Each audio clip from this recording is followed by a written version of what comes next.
장대 위 노뱀을 바라봄이라고 정해보았습니다. 이제 추석이 한 2주 정도 남았습니다. 추석이나 명절이 되면 아마 이런 경험들이 있을 줄로 압니다. 지금은 교통 앱, 스마트폰의 교통 앱이 너무나 발달 잘 되어서 고속도로라든지 국도로 달리다 보면 어느 길이 막히면 그 앱을 찾아보면 그 길을 피해서 훨씬 더 막히지 않는 곳으로 인도해 줍니다. 그러나 예전에 그런 교통 앱이 없을 때는 저희들이 그냥 길을 가다가 감으로 그 운전을 하는 그 운전기사의 감으로 이제 길을 택해서 갑니다. 이 길로 가면 막힐 것 같아 생각이 되면 고속도로를 가다가 국도로 빠집니다. 그런데 빠져서 갔던 길이 막히지 않을 거라고 생각했던 그 길에서 갑자기 막혀서 이러지도 저러지도 못하는 아마 이러한 경험들을 한 번쯤은 경험해 보셨으리라 봅니다. 혹시 그때 심정이 어떠하셨습니까? 막막하지 않았습니까? 벌써 명절 전에 그 마음이 어려움으로 답답함으로 시작했던 경험들이 있을 것입니다. 오늘 이스라엘 백성들, 바로 광야 생활의 마지막 해, 이제 이스라엘 백성들은 약속의 땅을 얼마 남지 않았습니다. 이스라엘 백성들은 그 어느 때보다 더 힘든 시간들을 보내야만 했습니다. 그리고 이제는 호르산에서 홍해로 가는 길을 따라 왕의 길로 가면 더 빠르게 갈 수 있는 길이 에돔에게 봉쇄당하여 훨씬 더 둘러갈 수밖에 없는 상황에 이르게 되었습니다. 그러나 이스라엘 백성들은 그곳에서 지금까지 왔는데 주저앉을 수가 없었습니다. 하나님은 자신의 백성들을 연단시키는데 끝까지 연단시킵니다. 그러므로 우리는 고난의 학교를 빨리 끝내고 졸업하는 것이 중요한 것이 아니라 배울 것을 제대로 다 배우고 나아가는 것이 중요하다는 것입니다. 이스라엘 백성들은 에돔 지역을 통과해 왕의 길로 갈 수 있는 길이 막혀 그들이 돌아가야 한다는 사실에 그들의 마음이 상했다고 성경에는 나옵니다. 백성들의 인내심에 한계가 온 것이죠. 쉬운 성경에는 그들이 참을성이 없어졌다고 나옵니다. 그들은 불편한 이 길을 가야 한다는 말에 인내심을 잃고 하나님에 대한 반기를 들었던 것입니다. 약속의 땅으로 들어가는 길을 확신을 시켜놓고 마지막 순간까지 이렇게 힘들게까지 해야 하나요? 하면서 백성들은 바로 하나님께 원망했던 것입니다. 그들만 그렇겠습니까? 마찬가지로 오늘 사는 우리에게도 조바심 나게 하는 어떤 것들이 우리에게 있지 않습니까? 다른 사람보다 뭔가 더디 간다고 생각하는 분들도 계시리라 믿습니다. 학생들에게는 그 학창시절이 왜 그렇게 가지 않습니까? 또 청년들에게는 이 결혼이 왜 이렇게 나의 짝이 나타나지 않는 것입니까? 또 부모들은 내 직장에서 나의 승진은 왜 이렇게 빨리 이루어지지 않는 것일까 생각하십니다. 또 가정의 문제 등에서는 왜 이 문제가 이렇게 빨리 해결되지 않는가 등등. 이럴 때 우리는 어떤 반응부터 일어나는지 우리 자신을 한번 돌아보시기를 바랍니다. 문제 앞에 기도하면서 하나님의 뜻을 우리가 얼마나 살피시는가요? 아니면 내가 어떻게 지금까지 참아왔는데 하면서 원망과 불평을 털어놓으십니까? 바로 오늘 이 장면은 조급함에서 오는 인간의 모습들을 너무나도 적나라하게 잘 보여줍니다. 이스라엘 백성들은 하나님께서 허락하신 인생의 고난, 그 인내심에서 레슨을 배우지 못하는 인간의 조급한 마음을 너무나도 잘 나타내 보입니다. 광야에서 하나님께서는 우리 마음속에 더러운 불순물들을 마지막까지 청소하고 제거하시면서 우리를 깨끗한 영적 그릇으로 삼으시기를 원하신다는 것입니다. 신명기 8장 2절 말씀을 한번 읽어보겠습니다. 네, 하나님 여호와께서 이 40년 동안에 내게 광야 길을 걷게 하신 것을 기억하라. 이는 너를 낮추시며 너를 시험하사 내 마음이 어떠한지 그 명령을 지키는지 지키지 않는지 알려 하심이라. 여기에서 너를 낮추시며 라고 나옵니다. 이 말은 자기 힘을 믿어 하나님을 의지하지 않는 교만을 말하고 있습니다. 우리는 약속의 땅을 향해 나아가는 마지막 순간까지 우리는 하나님을 의지하는 것보다 자신을 의지하는 것이 산산이 깨어져야 한다는 것입니다. 하나님은 우리 안에 있는 옛사람의 더러운 죄의 이끼들을 다 광야를 통해서 우리에게 드러나시기를 원하신다는 것입니다. 이스라엘 백성들을 향해 그들 마음속에 마지막까지 찾아내신 죄는 바로 감사치 못한 죄인 것입니다. 민수기 21장 5절 말씀을 읽겠습니다. 백성이 하나님과 모세를 향하여 원망하되 어찌하여 우리를 애굽에서 인도해내어 이 광야에서 죽게 하는가? 이곳에는 먹을 것도 없고 물도 없도다. 우리 마음이 이 하찮은 음식을 싫어하노라 하매. 여기에서 하찮은 음식이라고 적혀 있습니다. 이 하찮은 음식이라고 하는 것은 바로 하나님께서 매일 아침마다 광야에서 내려주신 만나를 말하고 있습니다. 그런데 쉬운 성경에서는 이 음식이 지긋지긋한 음식이라고 말하고 있습니다. 이 음식이 어떤 음식이었습니까? 그들이 굶주려 죽을 수 있을 때에 하늘에서 내려주신 신선한 부패하지 않는 음식이었다는 것입니다. 그들이 굶주려 죽을 수 있을 때에 하늘에서 내려주신 그 부패하지 않는 음식, 그것은 바로 그들이 수십 년 동안 먹고 그 음식에 익숙해지다 보니 지긋지긋하다는 말이 나올 정도로, 즉 축복이 어느 순간 식상해져 버렸다는 것입니다. 지금까지 자신들을 보호해 주신 은혜를 당연히 바로 여긴 것에서 나온 것입니다. 우리 민족이 지금까지 이렇게 하나님을 잘 섬기고 믿고 따라오면서 주신 축복과 감사를 우리가 어찌 다 표현할 수가 있겠습니까? 우리가 쉴 수 있는 집이 있고, 우리가 몰고 운전할 수 있는 차가 있고, 건강도 받쳐주고 좋은 교회도 있는데 우리 입에서는 너무나도 많은 불평과 원망들이 쏟아져 나온다는 것입니다. 오늘 이 예배의 자리에 나오기까지도 우리 입술 가운데 어떤 원망과 불평이 있었습니까? 한번 돌아보셨으면 좋겠습니다. 감사가 사라졌다는 것은 우리들이 심각하게 영적으로 병들었다는 초기 진단으로 우리는 볼 수가 있습니다. 하루하루 더 건강히 살아가기 위해서는 우리는 식사 외에도 보조 건강식품인 각종 오메가 그리고 각종 비타민 종류를 얼마나 많이 섭취하고 있습니까? 그런데 이 만나는 그들이 광야에서 살아가는 데 있어 필요한 모든 건강 필수 영양이 다 포함되어 있다는 것입니다.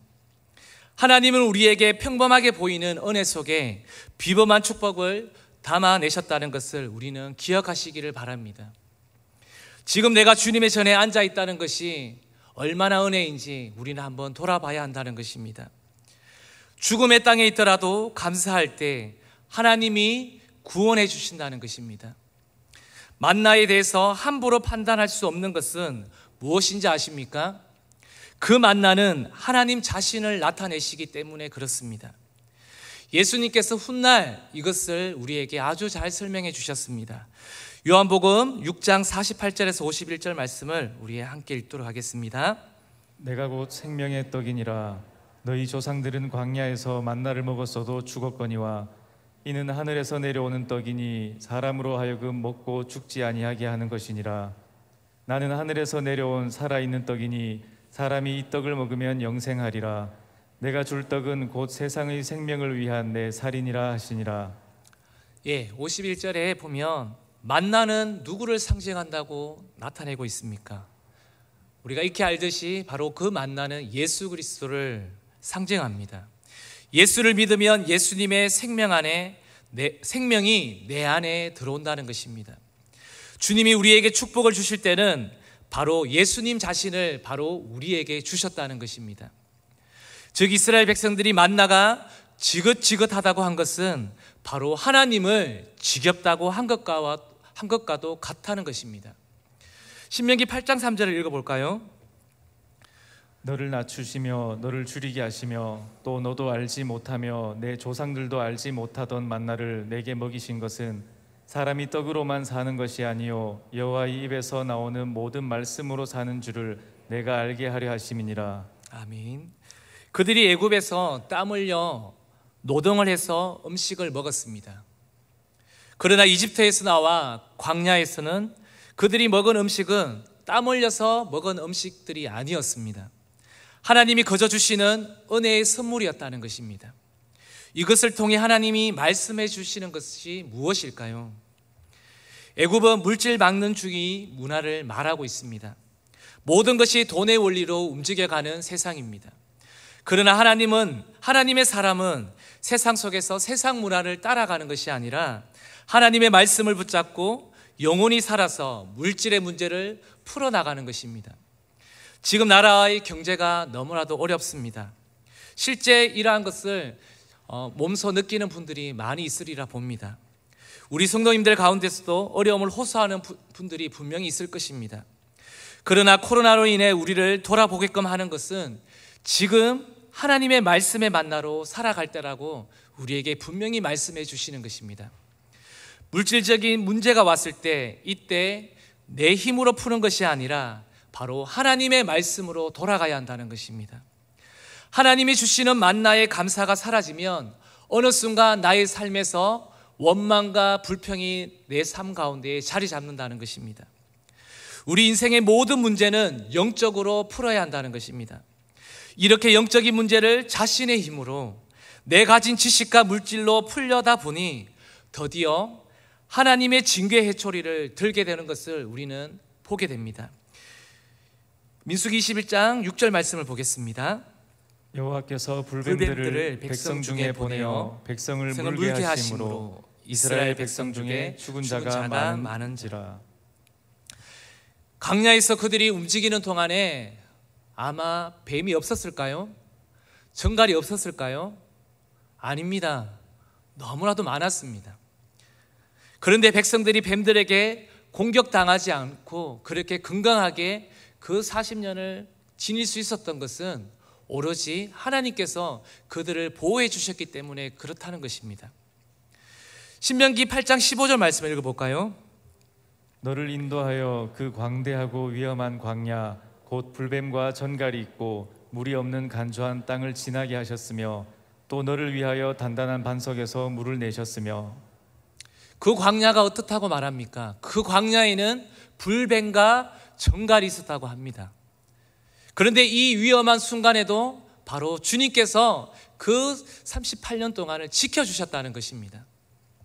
이스라엘 백성들이 원망을 터뜨리자 지금까지 지켜주셨던 그 하나님의 보호막을 풀어 헤쳤다는 것입니다. 부모가 자식에게 듣는 말 중에 가장 억장이 무너지는 말들이 무엇인지 아십니까? 혹시 들어보셨습니까? 저한테 해준 게 무엇입니까? 이 말 들을 때 부모는 억장이 무너진다고 합니다.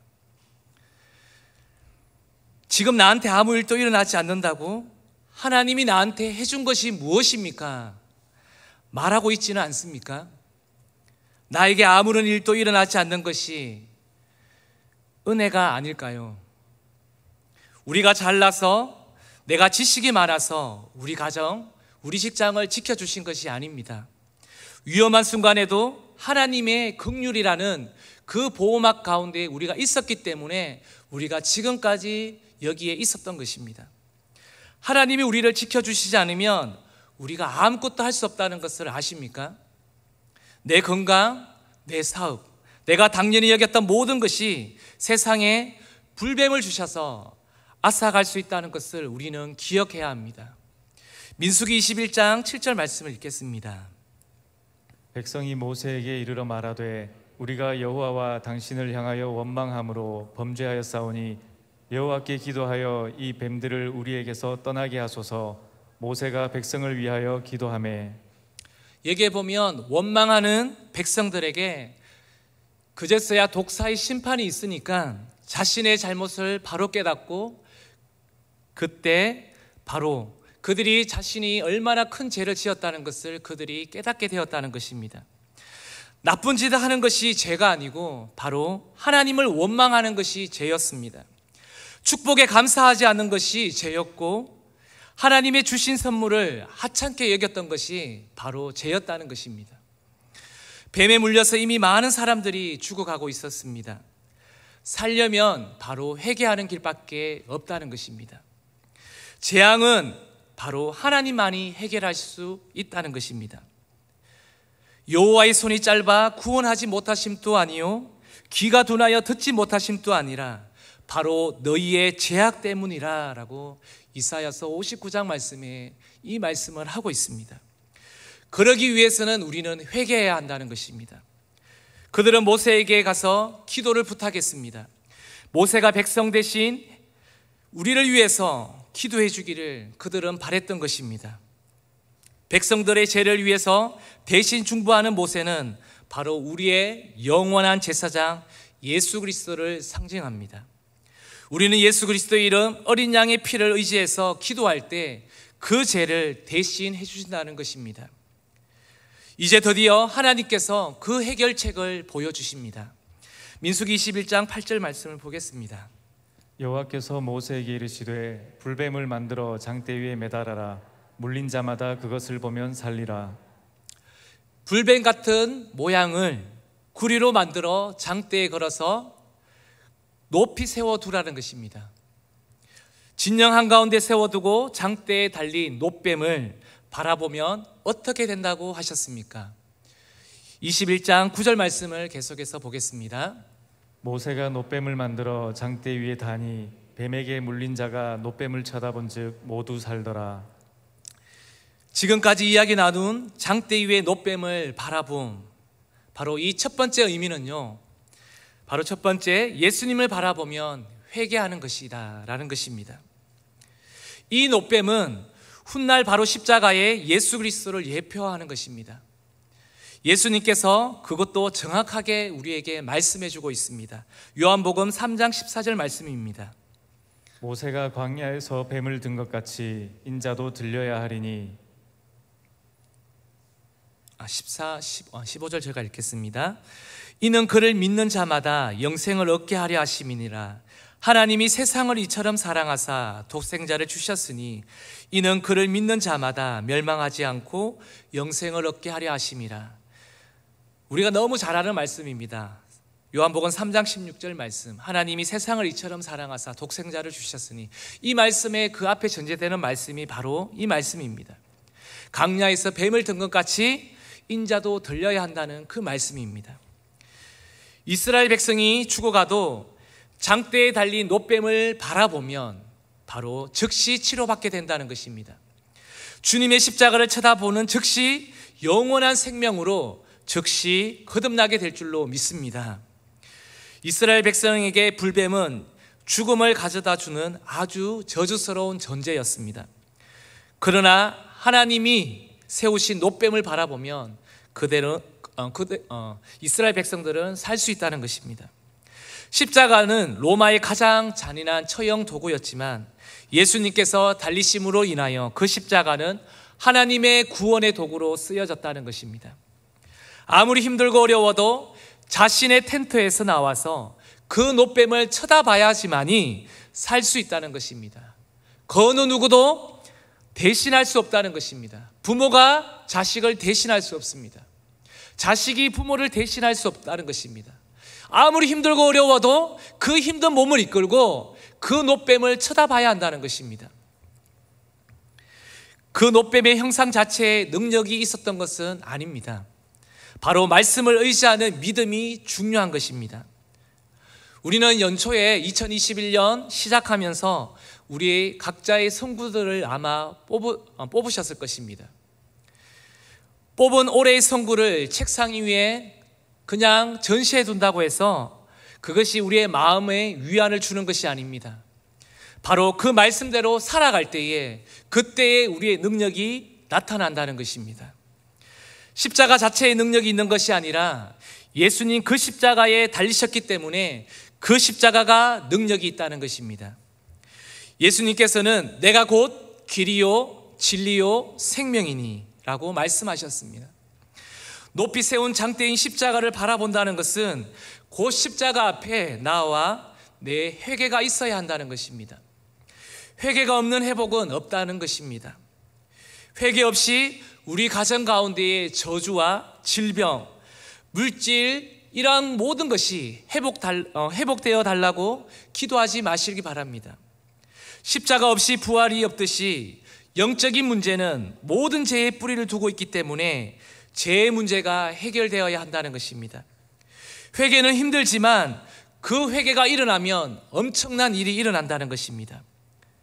우리는 자존심 그 하나 때문에 친구끼리도, 심지어는 부부끼리도, 공동체 안에서도 우리는 미안합니다, 죄송합니다, 이 말 한마디 하기가 너무나 힘들다는 것입니다. 그런데 성경은 뭐라고 말하고 있습니까? 사도행전 3장 19절 말씀을 읽겠습니다. 그러므로 너희가 회개하고 돌이켜 너희 죄 없이 함을 받으라.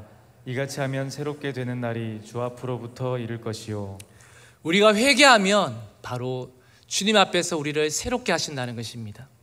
지금 우리 성도님들 가운데 치명적인 죄의 독성, 즉 세상의 부귀영화에 빠져 있다 할지라도 괜찮습니다. 예수님께 회개하고 돌아오는 순간 바로 은혜의 물결이 우리 가운데 임할 줄로 믿습니다. 고난으로 인해서 우리의 영이 무너지는 것이 더 위험하고 무서운 것입니다. 우리 가운데 고난의 늪에 빠져 도저히 빠져나올 힘조차 없는 분들도 있으시다면 반드시 십자가의 주님을 바라보아야 한다는 것입니다. 그 외에는 우리가 살 길이 없습니다. 바라본다는 것은 회개한다는 것임을 우리가 잊지 마시기를 바랍니다. 장대 위 노뱀을 바라봄의 두 번째 의미는요, 바로 우리가 예배하는 것입니다. 성도님들, 진짜 힘들면 도와주실 분이 우리 옆에 혹시 계신가요? 내가 건강이 있고, 내가 지위가 있고, 직장이 있고, 능력이 있을 때는 그나마 내 곁에 붙어 있는 사람들이, 친구들이 있습니다. 그런데 그러한 것들이 싹 사라지면 그때 내 곁에는 바로 친구들이 아니라 바로 예수님만이 남는다는 것입니다. 고통이 심할 때는 하나님이 멀게만 느껴지는 것을 우리는 한 번쯤은 경험해 보셨을 것입니다. 우리의 중재자이신 예수님을 바라보면 하나님이 멀리 있지 않으실 것입니다. 그렇기에 괴로울 때 주님의 얼굴을 바라보시기를 소망합니다. 슬플 때에 더 주님을 바라보시기를 바랍니다. 성도님들이 지금까지 살면서 가슴 벅차게 느껴졌을 때가 있었다면 아마 그것은 인생 가운데 가장 어두운 터널을 통과하고 있을 때가 아닐까 생각이 듭니다. 어느 날 통장에 잔고가 없고, 어느 날 남편이, 어느 날 아내가, 잘 따라왔던 자녀가 한순간 돌변했을 때, 변했을 때, 믿었던 사람에게 손 내밀었을 때 외면하고 더 이상 버티림이 없이 무너졌을 때, 우리는 그때 누구에게 손을 내밀겠습니까? 그런데 바로 그때, 가장 힘들고 외로울 그때에 바로 주님이 곁에 계시다는 것입니다. 바로 주님께서 그때 손 내밀고 계시다는 것입니다. 그래서 어떤 성자는 고통의 눈물을 통해서만 하나님을 제대로 볼 수 있다고 말한 것을 읽은 적이 있습니다. 고난 가운데 만나는 하나님은 평상시에 만나는 하나님과는 전혀 다릅니다. 그 하나님을 만나면 우리의 마음이 녹아져 내립니다. 그럴 때 우리의 마음은 정결하게 되고 거룩하게 되고 새롭게 된다는 것입니다. 고난 중에서 예배하는 것은 어느 누구도 대신해 줄 수 없고 본인이 직접 해야 한다는 것입니다. 어떤 사람은 자기는 기도하지 않으면서 계속해서 기도를 부탁하는 사람이 있습니다. 이런 사람을 위해서 기도해 주면 기도가 잘 안 들어가는 것을 우리는 경험해 볼 수 있습니다. 왜일까요? 본인이 아파하며 기도하지 않기 때문에 그렇습니다. 독사에 죽어가면서도 하나님의 장대에 달린 노뱀을 바라보지 않았던 사람들은 모두 죽었습니다. 힘들다 하면서 예수님을 바라보지 않는 사람은 정말로 소망이 없습니다. 인생이 가장 힘들 때가 바로, 가장 어두울 때가 바로 하나님께 목숨을 걸고 예배해야 할 때인 줄로 믿으시기를 바랍니다. 장대 위 노뱀을 바라봄의 마지막 세 번째 의미는요, 우리가 예수님을 생각하는 것입니다. 예수님을 깊이 지속적으로 바라보아야 한다는 것입니다. 히브리서 3장 1절 말씀입니다. 그러므로 함께 하늘의 부르심을 받은 거룩한 형제들아, 우리가 믿는 도리의 사도이시며 대제사장이신 예수를 깊이 생각하라. 어떤 분들은 주일날 예배를 드리고 난 후에 이 주일 현관문을 나가는 순간 하나님의 말씀이 아주 쉽게 포맷되시는 분들도 계십니다. 여기에서 생각하라는 말씀의 원어는요, 생각하고 다른 것이 생각나지 않을 정도로 강렬하게 생각하라는 것입니다. 그래서 그것이 구체적인 행동으로 나타날 때까지, 모든 것이 예수님의 생각이 나타날 때까지 하라는 것입니다. 우리는 주님을 대충 생각하면서 세상은 아주 깊이 생각하는 것을 우리는 볼 수가 있습니다. 성경은 대충 읽으면서 신문과 주요 기사들은 우리가 아주 꼼꼼하게 또한 보는 것을 우리는 봅니다. 우리는 대부분 유행이 민감하고 사람들이 나를 어떻게 생각하느냐에는 아주 많이 집착하고 생각합니다. 우리가 이렇게 많이 세상을 생각하며 살아가는데 우리가 어떻게 세상적이지 않겠습니까? 그러다 보니 일이 터지면 우리는 세상적인 방법과 경험으로 세상의 일들을 해결해 가려고 합니다. 불뱀에게 물린 백성들과 다를 바 없이 우리도 감사가 사라지고 원망과 불평이 가득 차게 된다는 것입니다. 평소에 예수님을 깊이 묵상하지 않으면 우리는 세상이 주는 달콤함과 매력에 빠져버립니다. 그렇게 우리가 세상 속에서 승리하기를 원하신다면 안전하서나 주님을 생각하시기를 소망합니다. 이제 말씀을 정리하겠습니다. 고난이 극심할 때 십자가의 주님을 우리는 더 바라봐야 합니다. 너무 힘들면 세상을 바라보는 시간을 줄이고 주님을 바라보는 시간을 우리는 좀 더 늘려야 합니다. 간절히 기도하는 시간을 우리는 더 늘려야 합니다. 우리가 육적인 문제로 해결하면 더 이상 답은 해결될 수 없습니다. 우리는 그 문제를 영적으로 해결해야 합니다. 그럴 때 십자가의 보혈의 능력이 우리 가운데 흘러갈 줄로 믿습니다. 어쩌면 지금 이 나라와 우리 가정이 처한 환경이 위기가 아닌가요? 그런데 위기를 보면서도 위기에 주님을 찾지 않는 이유가 뭔지 아십니까? 내가 이렇게 계획을 세우고 이렇게 하면 되겠다고 생각하는 나의 논리와 합리적인 사고를 통해서 보면 안심이 되기 때문에 그렇습니다. 하지만 이렇게 내 방법과 합리적인 사고로 생각한 나 자신이 불완전한 존재라는 것을 깨달아야 한다는 것입니다. 불완전한 나라는 존재 안에서 어떻게 완전한 것이 나올 수 있겠습니까? 완전하신 하나님께로부터 완전하신 계획과 해답이 나올 줄로 믿습니다. 오늘 말씀에 장대 위 노뱀을 바라보는 것은 바로 첫째, 십자가의 주님을 바라보며 회개가 일어나야 하는 것입니다. 둘째는 진정으로 예배가 다시 한번 우리 가운데에, 일상 가운데에서 예배 시간만이 아니라 우리가 각자 처한 가정에서, 직장에서, 내가 있는 공동체 안에서 그 예배가 회복되어야 한다는 것입니다. 셋째는 매 순간 예수님을 생각하고 또 생각하고 또 생각하고 바라보아야 한다는 것입니다. 우리의 힘으로 풀 수 없는 문제를 완전하신 장대에 달리신 주님을 바라보면서 모든 문제에서 회복되어 일어나는 그 주님을 바라보는 믿음의 성도님들이 다 되시기를 소망합니다. 우리 말씀을 생각하시면서요, 우리 찬양님들 나오시고요.